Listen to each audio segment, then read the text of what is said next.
Urinalysis is a test that we perform quite often here in the clinic. We do those either in-house or we send those out to the reference laboratory.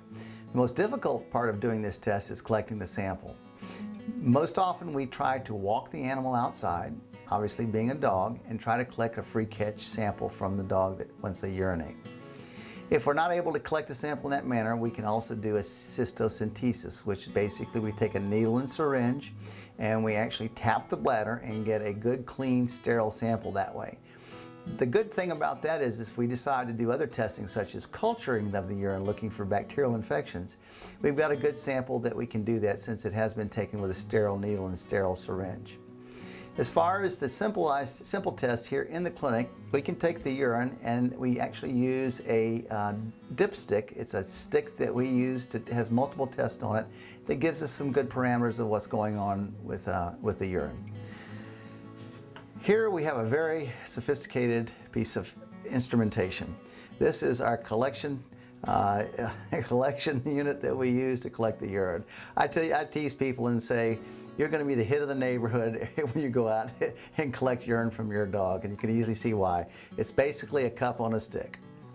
Again, once we get the urine in, we use, as I said a minute ago, we use the dipstick for testing, and it's a simple test, multiple tests that are on this stick.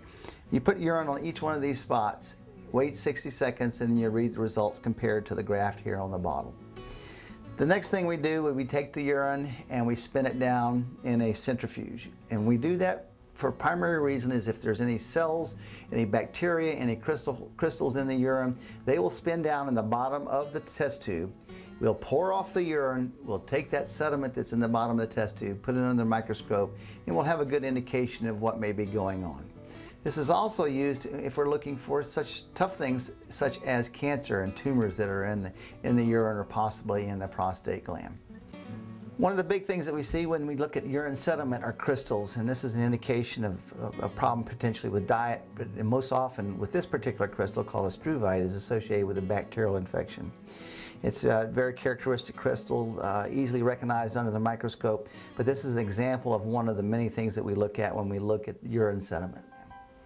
Urinalysis, though, is a primary tool for clinic in-house and also for reference labs. And again, we send many of those out to our IDEX reference lab.